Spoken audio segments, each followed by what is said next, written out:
पुराण यानी प्रतीक शास्त्र। तो ऐसे ही पुराण की एक कहानी आज लेते हैं। कहानी है समुद्र मंथन की।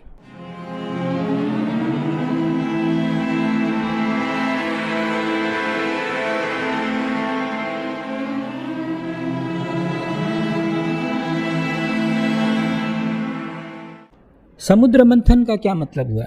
मंथन हिंदी शब्द है। जैसे आप एक बहुत बड़ा कटोरा लेते हैं, उसमें मथते हैं ना, ऐसे चर्निंग करते हैं ना, दाल घोटते हैं ना। दूध को भी करना पड़ता है, दूध से दही बनता है, दही को मथते हैं तो क्या निकलता है? मक्खन निकलता है। फिर उसको जलाएंगे तो घी निकलेगा, और ऐसी बात होती है। तो ये है समुद्र मंथन। मंथन है, यानी इसको अगर शाब्दिक भाषा में समझें तो मनन। मनुष्य जो है मन है, और सही मनुष्य कौन है? जो मनन करता है। वरना मनुष्य है ही नहीं। जो मनन नहीं करे वो कैसा मनुष्य? समुद्र किस बात का प्रतीक है? गहरा होने का। तो आपको गहरा मनन करना है, डीप चर्निंग। किसका मनन करना है? समुद्र का। समुद्र किसका प्रतीक है? विशाल का। हमारा जो माइंड है वो इतना ब्रॉड, इतना माइंड बड़ा है। ये जो संसार है, जगत है, वो बहुत बड़ा है, और जो सागर है वो भी बहुत बड़ा है। तो हमें इस पूरे अस्तित्व का मनन करना है। और ये तो बाहर की बात है। बाहर से पहले तो खुद को जानना है। तो खुद को जानने के लिए किसका मनन करना है? आत्मा का। तो ये आत्म मनन की बात है, आत्म मंथन की बात है, खुद को जानने की बात है। तो इस बात का प्रतीक है समुद्र मंथन। समुद्र मंथन में और हम क्या देखते हैं? एक तरफ सूर है, एक तरफ असुर है, दोनों मिलकर मंथन कर रहे हैं। यानी हमारे जीवन में तो दोनों ही प्रकृति की तरफ से दी गई हैं। तो हमारे ही जीवन में सब कुछ है। हम ही अच्छे हैं, हम ही बुरे हैं। और हमारे जीवन में काम भी है, ब्रह्मचर्य भी है। हमारे जीवन में क्रोध भी है, करुणा भी है। सब कुछ हमारे अंदर है। तो एक तरफ सूर है, एक तरफ असुर है, दोनों को लेकर मंथन करना है। एक को लेकर नहीं करना है, क्योंकि एक को लेकर कैसे करेंगे आप? दूसरा अगर छूट गया तो उसे अगर आपने मनन नहीं किया तो वो तो रह जाएगा। तो सूर और असुर, आज तक आपने किसी भी शास्त्र में कहीं भी संदर्भ में पढ़ा है कि सूर असुर दोनों मिलके कुछ कर रहे हैं, कोई प्रयत्न कर रहे हैं, कुछ अच्छा काम कर रहे हैं? सुना है आपने? नहीं। सिर्फ समुद्र मंथन में ऐसा हुआ है। तो अगर आपको आत्म मनन करना है तो आपको अपने जीवन की दोनों ही दशाओं में, दोनों ही ढंग से आपको आत्म मनन करना होगा। यानी आपके पॉजिटिव नेगेटिव दोनों तरीके की वृत्तियों को लेकर आपको मनन करना है। कहानी अगर देखें तो कुछ कहानी ऐसी थी कि देवता हार गए, मारे जाने लग गए, भागकर भगवान के पास गए। भगवान शिव ने कहा कि भाई समुद्र मंथन करो, वहाँ से अमृत निकलेगा, वो पी लेना, तुम अमर हो जाओगे, उसके बाद लड़ना। उसके बाद उन्होंने ऐसा किया। तो ये कहानी है। और वो ये फिर जानते थे कि समुद्र मंथन अकेले नहीं होगा, तो उन्होंने असुरों को भी लिया। फिर और भी बहुत सारी बातें हैं, वो आप पढ़ेंगे तो समझ में आएगा। वो जानना बहुत ज़रूरी नहीं, ज़रूरी है प्रतीकों को जानना। समुद्र मंथन से 14 रत्न प्राप्त हुए। मेरी भाषा में ये 14 सिद्धियां हैं जो हमें अर्जित करनी है हमारे जीवन में। इन 14 बातों को सिद्ध करना है, यानी इसको पूरा करना है, इसको ओवरकम करना है, इसको पाना है। तो जब समुद्र मंथन शुरू हुआ तो सबसे पहले क्या निकला? हलाहल, जहर, पॉइजन।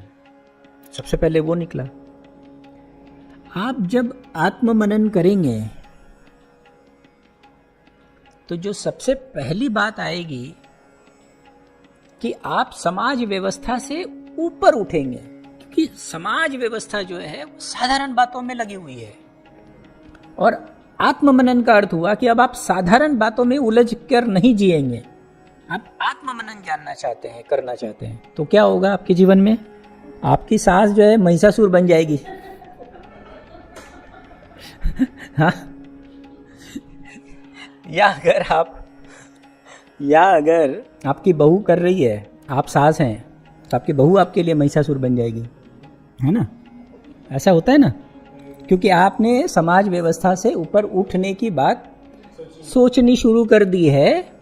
अगर आप आत्म मंथन की बात कर रहे हैं, तो अगर आप अपने लिए खोज रहे हैं, तो फिर आप क्या करेंगे? आप चापलूसी नहीं करेंगे, आप दूसरे को खुश रहने के लिए सिर्फ काम करेंगे, ऐसा नहीं करेंगे, हाँ, तो आप किसी के गलत बात को श्रेय नहीं देंगे तो क्या होगा? तो कॉन्फ्लिक्ट होगा, हाँ, फिर आपको परेशानी होगी। तो यही परेशानी जहर है।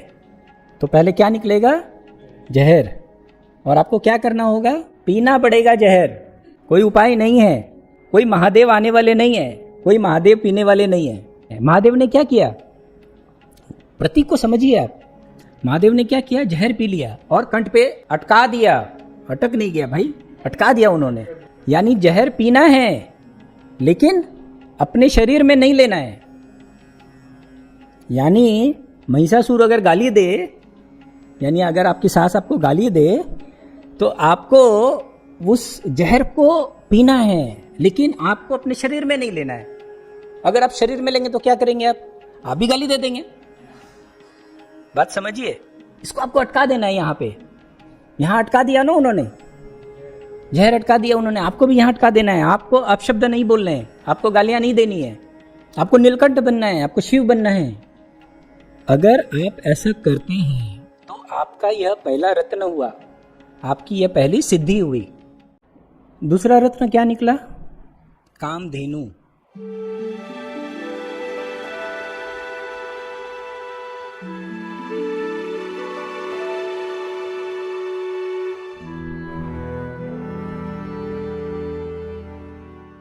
कामधेनु किसको कहते हैं हम?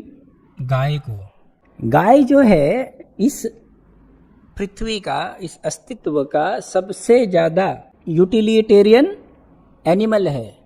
माने सबसे ज्यादा काम में आने वाला है, सबसे सीधा और सबसे ज्यादा काम में आने वाला। आपको देखो, जब आप पैदा हुए तो आपको क्या चाहिए जीवन जीने के लिए? दूध चाहिए, तो माँ आपको दूध देती है। अगर माँ नहीं है कोई कारण से तो आप गाय का दूध पी के जिंदा रह सकते हैं। और कोई कारण है? अगर आपको दूध नहीं मिले तो आप रोटी खा लेंगे क्या? तो आपको तो दूध ही देना पड़ेगा। तो दूध कहाँ से मिलेगा? गाय से। तो गाय का कितना महत्व है आप समझें। तो गाय आपको दूध देती है, आपको जीवन देती है। गाय का मैंने जो सबसे खराब चीज क्या होता है किसी भी पशु का? उसका मलमूत्र। लेकिन गाय एक ऐसा पशु है जिसका मलमूत्र भी आपके जीवन में काम का है। तो आपको क्या करना है? आपको अपने जीवन में गाय बनना है। यानी कोई डंडा भी मारे, कोई इधर उधर भी कर दे, कोई आपको नुकसान भी पहुंचा दे, तो भी आप नुकसान नहीं पहुंचाते हैं। गाय को मारने से गाय आपको मारती है? नहीं मारती है। हर कोई दूसरा जानवर, आप कुत्ते बिल्ली को भी मार के देख लो, पता चल जाएगा। इतनी उपयोगिता के बाद भी हम गाय के साथ दुर्व्यवहार करते हैं। हम देखिए कैसे प्राणी हैं, कितने गिरे हुए प्राणी हो सकते हैं हम। ये थोड़ी भी समझ नहीं है हम गाय के साथ क्या करते हैं। गाय को हम माता कहते हैं, गाय को हम भगवान की दर्जा देते हैं, लेकिन सबसे ज़्यादा दुर्दशा हमारे भारत में है। आप किसी दूसरे देश की गाय को देखिए, ऑस्ट्रेलिया चले जाओ, अमेरिका चले जाओ, यूरोप चले जाओ, वहाँ की गायों को देखो कितने सुंदर होते हैं वहाँ की गाय। और यहाँ की गायों को देखो, मरी मरी सी होती है, हड्डी हड्डी से दिखती हैं। ठीक से हम खाना नहीं देते हैं उनको, हाँ, खाली दूध निकालने में लगे रहते हैं। इंजेक्शन दे दे के दूध निकालते हैं हम, और उसके बाद दूध देना जब बंद कर देती है तो काटने के लिए बेच देते हैं। कितने गिरे हुए लोग हैं।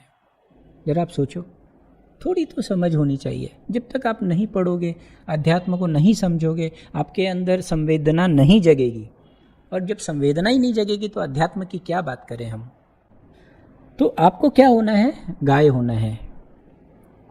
अगर आप गाय जैसे हो गए तो आपकी ये दूसरी सिद्धि पूरी हो गई, यानी आपका मंथन का दूसरा पड़ाव पूरा हुआ। उसके बाद क्या निकला समुद्र मंथन से? कौस्तुभ यानी रत्न।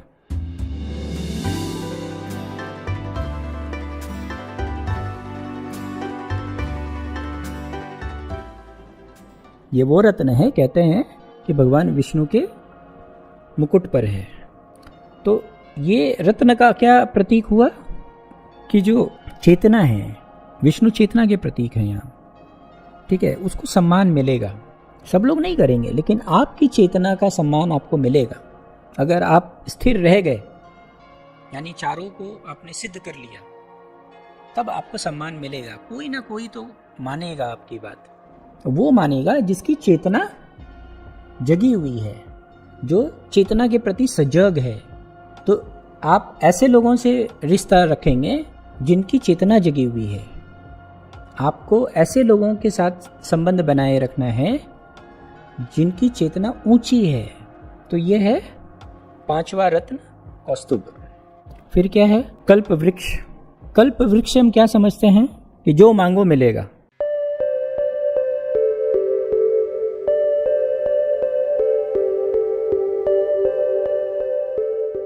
जो व्यक्ति आत्म मंथन में लगा है वो क्या मांगेगा? वो माया तो नहीं मांगेगा ना। माया मांगना होता तो आत्म मंथन ही क्यों करता भाई? वो दुकानदारी करता ना। तो हम अब अध्यात्म की यात्रा में हैं, हम संसार की यात्रा में नहीं हैं। तो अध्यात्म की जगत में आपकी क्या मांग होगी? मेरी अपनी ऐसी अवधारणा है कि कल्प वृक्ष जो है सिर्फ इस बात का प्रतीक नहीं है कि जो मांगो वो मिलेगा। इस बात का प्रतीक है कि आप जो मांगोगे वो सुलभता से मिल जाएगा, क्योंकि यही होता है हमारे जीवन में। अल्टीमेटली आप जो मांगते हैं वही मिलता ही है। आप पैसा मांगोगे पैसा मिलेगा, यश मांगोगे यश मिलेगा, धर्म मांगोगे धर्म मिलेगा, मोक्ष मांगोगे मोक्ष मिलेगा। मिलेगा तो वही जो आप मांगोगे। तो आपने आत्म मंथन में क्या मांगा है, आपको वही मिलेगा और मिलना शुरू हो जाता है। कहते हैं कि आप एक कदम परमात्मा की तरफ बढ़ाते हो, परमात्मा आपकी तरफ 100 कदम बढ़ाता है। एक कहावत है। कल्प वृक्ष का अर्थ यह हुआ कि आपकी संवेदना इतनी गहरी हो जाएगी कि आप जो मांगोगे वही होगा। आप इतने संवेदनशील हो जाएंगे कि आपके मांग में बहुत गहराई होगी, और जब आप कोई मांग गहराई से करते हो तो वो तत्क्षण पूरा हो जाता है।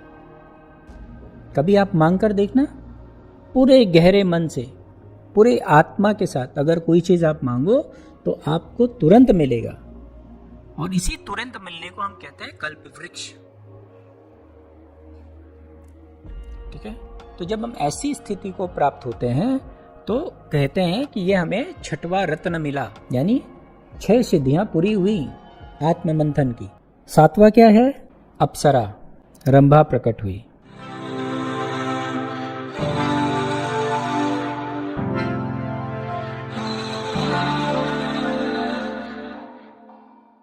जब मांगने की बात आती है तो बड़ा संवेदनशील होना होता है। जैसा कि मैंने कहा कि आप जो मांगोगे वही मिलेगा।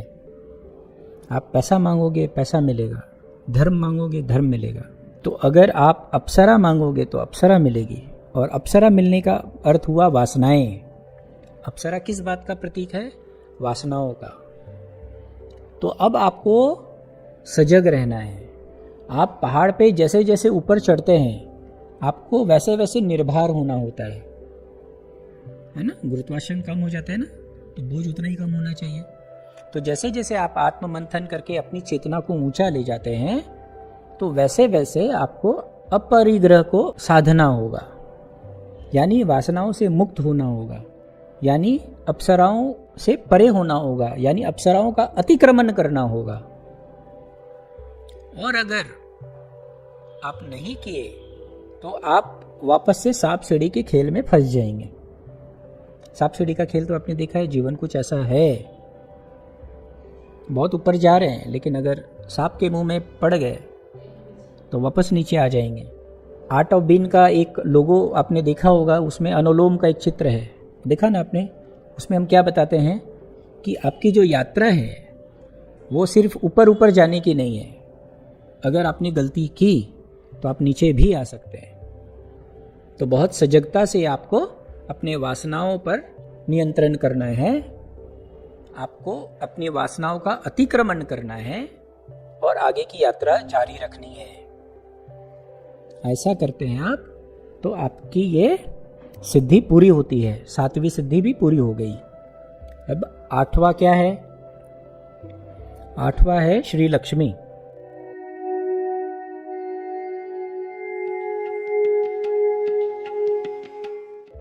लक्ष्मी जी प्रकट हुई, उनका अवतरण हुआ। लक्ष्मी जी किस बात का प्रतीक है? धन धान वैभव अगर वासनाओं में फंस गए तो वासनाओं के साथ क्या आता है? माया, वैभव, लालसा, है ना? तो आपको इसको भी साधना है, इसको साधना है, इसका मंथन करना है, अतिक्रमण करके ऊपर उठना है। उसके बाद अगर आप इसको भी पार कर लिए तो एक और बात आती है, वो है वरुणी। वरुणी यानी शराब। शराब यानी, शराब किस बात का प्रतीक है? शराब है आपको बेहोश करने के लिए, बेहोशी का प्रतीक है। लोगों को लगता है कि शराब पीते हैं आनंद के लिए, मजा आता है, पेट में कुछ अच्छा होता है, डाइजेशन अच्छा होता है, हेल्थ अच्छा होता है। आखिर होता क्या है भाई? लेकिन फिर भी शराब पीते हैं। क्यों पीते हैं शराब? शराब पीते हैं बेहोशी के लिए, नशा के लिए नहीं। ये बहुत गलत बात है कि नशे के लिए लोग शराब पीते नहीं। शराब पीते हैं बेहोशी के लिए। क्यों? क्योंकि होश में जीना दुर्लभ हो गया। मान लो आपको कोई परेशानी आ गई तो आप उस परेशानी के बारे में नहीं सोचना चाहते हो, तो आप क्या चाहोगे? कि आप बेहोश हो जाओ, सो जाओ, है ना? आपको अगर किसी ने अपशब्द कह दिया, गाली दे दी, तो आप बहुत विचलित हो गए, आप एकदम क्षुब्ध हो गए, अब आप उसको भूल नहीं पा रहे हैं। किसी ने आपकी पिटाई कर दी तो क्या होगा? तो शरीर में तकलीफ तो होगा ही, लेकिन शरीर से ज़्यादा मन को तकलीफ होगा। तो आप मन को जब तकलीफ होगा तो आप क्या चाहेंगे? कि बेहोश हो जाएं। वो असली कारण है। ये तो मैंने कहा आपको, जब आपको तकलीफ होती है, जब आप बहुत खुश होते हैं, तब क्यों पीते हैं? लोगों को लगता है मैं खुश हुआ इसलिए पीते हैं। लोग तो खुशी से पीते हैं। ज़्यादातर लोग तो क्या once in a blue moon वाले हैं, लेकिन पीते हैं, खुशी में पीते हैं। वो क्यों पीते हैं? क्योंकि उनको पता है ये खुशी भी टिकने वाली नहीं है। ये खुशी भी असली खुशी नहीं है। ये खुशी भी दिखावेबाजी का बात है। ये खुशी असली नहीं है, ये हम अच्छे से जानते हैं गहरे से। अभी बर्थडे आएगा, क्या करेंगे? चलो सब मिलकर मैं पार्टी देता हूँ, सबको शराब पिलाता हूँ, मैं भी शराब पीता हूँ। पर अगर वो व्यक्ति जरा रुक जाए और सचमुच सोचे, क्या ये मेरा सचमुच मित्र है, मेरा हितैषी है? क्या मुझे शराब पीना चाहिए? क्या मुझे इसके साथ मस्ती करनी चाहिए? क्या मुझे बर्थडे मनाना चाहिए? क्या मैंने ऐसा कुछ किया है कि मेरा बर्थडे मनाना चाहिए? जरा उनसे पूछो जिनके साथ तुम बर्थडे मना रहे हो, क्या मैंने ऐसा कुछ काम किया है जिसकी वजह से तुम खुश हो? ऐसा कुछ मैंने किया है तुम्हारे लिए कि तुम खुश हो? मेरा बर्थडे क्या सचमुच मनाना चाहते हो? मैं अगर साथ में नहीं ले जाऊं दारू पिलाने के लिए, तो वो मेरे को लेके जाएगा? ऐसा होता है कि आपका बर्थडे है और लोग पार्टी देते हैं? तो थोड़ा आत्म मनन अगर आप करेंगे तो आपको पता चलेगा। आप बहुत खुश होते हैं, आप पार्टी देते हैं, 100-200 लोगों को, बड़े लोग तो बड़ी पार्टी देते हैं, 100-200 लोगों को पार्टी देते हैं, ठीक है, और लाखों करोड़ों भी खर्च करते हैं जिनके पास पैसा होता है। लेकिन अगर उनको दूसरे ही दिन अगर ज़रूरत पड़ जाए तो नहीं मिलेगा। आपने 9 सिद्धियों को पूरा कर लिया, अब बारी है 10वें की। तो 10वां रत्न क्या है? 10वां रत्न है चंद्रदेव।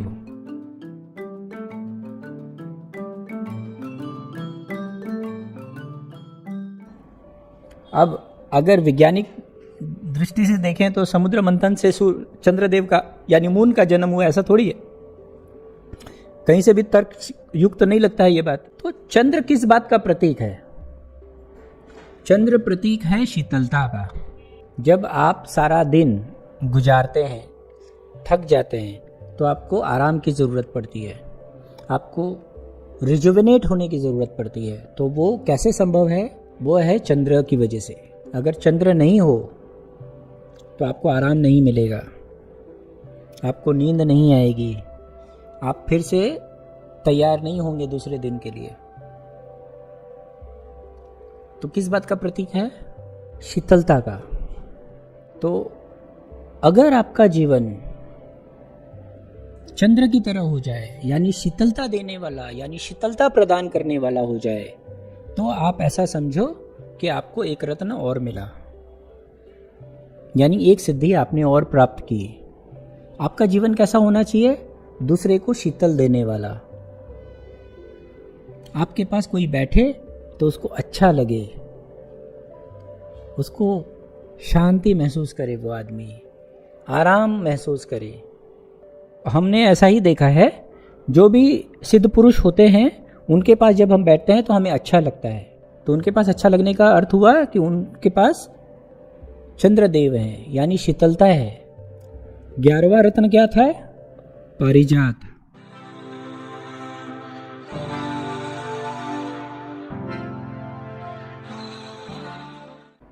पारिजात एक पेड़ है जो बहुत बड़ा है, छाया देता है, खुशबू देता है। तो हमें भी ऐसा होना है।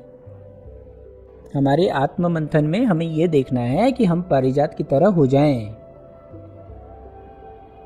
हम दूसरे को छाया दें, दूसरे को खुशबू दें, दूसरे को फूल दें, तो हमारा जीवन पारिजात जैसा। तो हमारा ये 11वां सिद्ध पूरा होगा। ये हमें करना है, हमें ऐसा होना है। इस आत्म मंथन में हमें ये सीख मिलती है कि हमें ऐसे ऐसे क्रमबद्ध अपने जीवन को आगे बढ़ाना है। 12वां निकला पंचजन्य शंख। अभी जो शंख है किस बात का प्रतीक है? उद्घोष का। उद्घोष यानी आपको जो कुछ भी मिला है, आपने जीवन में शीतलता पाई, आपने वासनाओं को जीता, आपने सत्य को जाना, इस बात का उद्घोष आपको करना है, बताना है लोगों को, आपको शेयरिंग करनी है। समझिए बात को कि जो कुछ भी मिला है उसे बांटना है, अपने तक सीमित नहीं रखना है। जैसे शंख फूंक के हम क्या करते हैं? आवाज करते हैं, बताते हैं, शुभ संदेश देते हैं। तो शंख उद्घोष का प्रतीक है। जब हम पूजा करते हैं तो शंख बजाते हैं ना, क्या करते हैं? हम उद्घोष करते हैं कि हम पूजा शुरू कर रहे हैं, तुमको भी आना है तो आ जाओ। तो हमें उद्घोष करना है, जो कुछ भी हमने शीतलता पाई है, जो कुछ भी हमने अच्छा पाया है, जो कुछ भी हमें अच्छा लग रहा है, जो कुछ की वजह से हमारे जीवन में रूपांतरण आया है, ठीक है, तो ये उद्घोष करना है हमें। 13वां रत्न क्या था? 13वां रत्न था धन्वंतरी। धन्वंतरी यानी जीवन का विज्ञान। यानी जो भी आए आपके पास, अगर आपने इन सिद्धियों को पा लिया है तो आप ये समझिए जो भी आएगा उसका कल्याण होगा, उसका भला होगा, उसकी बीमारियां ठीक होंगी, उसकी तकलीफें दूर होंगी। भगवान धन्वंतरी क्या करते हैं? उपचार करते हैं। वो आयुर्वेद के देवता हैं, उपचार करते हैं। तो आपको भी क्या करना है? उपचार करना है लोगों का। देखिए, आप वैद्य होकर शरीर का उपचार कर सकते हैं, लेकिन आप मन का विचार का उपचार भी कर सकते हैं। उसके लिए आपको सिद्ध पुरुष होना है, उसके लिए वैद्य होना जरूरी नहीं है। और वो बड़ी बीमारी है, मन की बीमारी बड़ी बीमारी है ना। तो जो भी व्यक्ति परेशान आए, तकलीफ से आए, तो वो आपके पास आकर उपचार पाए। तो धन्वंतरी जो है वो उपचार के प्रतीक है। फिर लोग क्या है कि इसमें भी बोलते हैं ना कि ये भला हो गया, ये चमत्कार हो गया, ये ऐसा हो गया। कुछ तो होता है, और वो होता है उनकी अपनी धारणाओं की वजह से। फिर लोग इसकी मार्केटिंग शुरू कर देते हैं और गलत एक ट्रैक शुरू हो जाता है, वो एक अलग बात है। लेकिन अध्यात्म की जगत में आपको धन्वंतरी होना है, यानी लोगों का उपचार करना है। और आखिर में है अमृत। इसके लिए क्या कहना है? अमृत अगर आपको मिल गया, यानी मोक्ष मिल गया आपको, तो बात पूरी हो गई। उसके बाद तो कहने सुनने के लिए कुछ नहीं है। तो आपको मोक्ष तक की यात्रा पूरी करनी है, आपको अमृत पानी तक की यात्रा पूरी करनी है। तो यह है समुद्र मंथन का प्रतीक। तो इस प्रतीक शास्त्र से हम ये सीखते हैं कि हमारे जीवन में हमें क्या करना है, कैसे कैसे पड़ाव आएंगे, उनको कैसे कैसे पार करना है।